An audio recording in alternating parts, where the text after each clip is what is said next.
पुनरुत्थान विद्यापीठ गर्भ संवाद 97 सेवा मूर्ति दादी माँ। आज मैं आपकी दादी माँ के बारे में कुछ बताना चाहती हूँ। आपकी दादी माँ सेवा की प्रत्यक्ष मूर्त रूप है। सुबह के 5 बजे उनका दिन प्रारंभ होता है। तब से रात्रि तक वह घर के सब लोगों की सेवा ही करती दिखाई देती हैं। हमारा सबका कार्यालय 10-11 बजे शुरू होता है, परंतु दादी की रसोई तो सुबह 6 बजे खुल जाती है।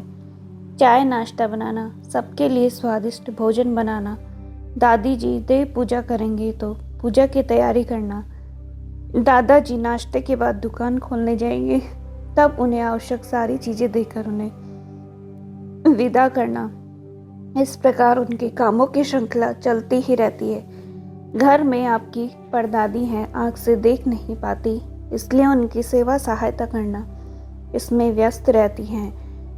दोपहर के समय जब शांत हो जाता है तब रामायण भागवत का पाठ करना, भजन गाना चलता है।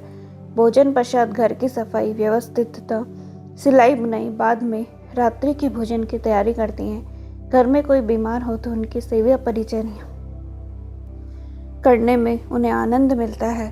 घर में कोई मेहमान आ गए तो उनकी सेवा सत्कार में उन्हें उत्साह आता है।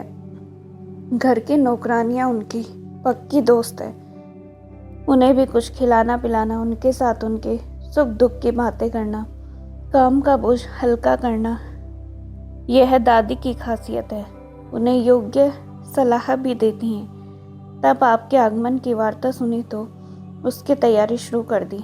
आपके लिए छोटे छोटे कपड़े सिलना, स्वेटर बुनना आदि में खुश रहती हैं। इस प्रकार की सबकी सेवा में रत रहने के बावजूद भी उन्हें अभिमान या अहंकार छूता ही नहीं, अथवा कोई दर्द परेशानी भी नहीं रहती।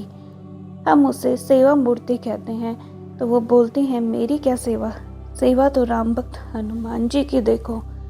अंध माता पिता की श्रवण को मारने की हुई सेवा देखनी चाहिए। कल मैंने सेवा विषय की कुछ बातें पढ़ी, वह इस प्रकार थी। हमारे ग्रंथों में संस्कृति में सेवा के हजारों उदाहरण हैं। सेवा को ऊंचा स्थान दिया हुआ है।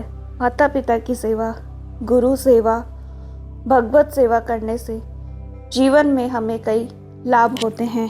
सेवा से खुशी मिलती है। सेवा करने से चित्त शुद्ध होता है।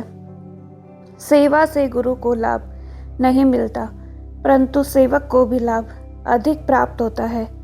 जगत को जगत मानकर जगत की सेवा में लग जाने को समाज सेवा कहते हैं, परंतु जगत को ईश्वर मानकर सेवा होती है तब वह हमारे आराध्य की सेवा बनती है।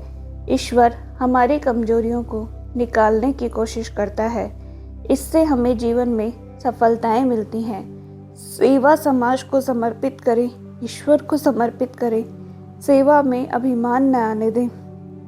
सेवा से हमारा मोह दूर होता है, दुख कम होता है, अंतःकरण प्रसन्न होता है। हम हमेशा खुश रहते हैं।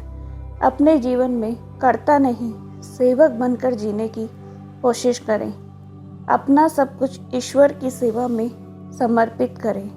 यह पढ़कर तो मुझे आपके दादी की मूर्ति आँख के सामने खड़ी हो गई। दादी ने हमारे जैसा धन नहीं कमाया, परंतु अपनी सेवा से प्रेम रूपी धन तो बहुत कमाया है। सबको प्रेम दिया और सबका प्रेम पाया है। आपके नसों में भी धरोहर के रूप में यह सेवा साधना बह रही है, उसे पहचानो। सेवा तत्पर होकर आपका जीवन कृतार्थ करो। बस आज इतना ही। राम राम, राधे राधे, हरे कृष्णा।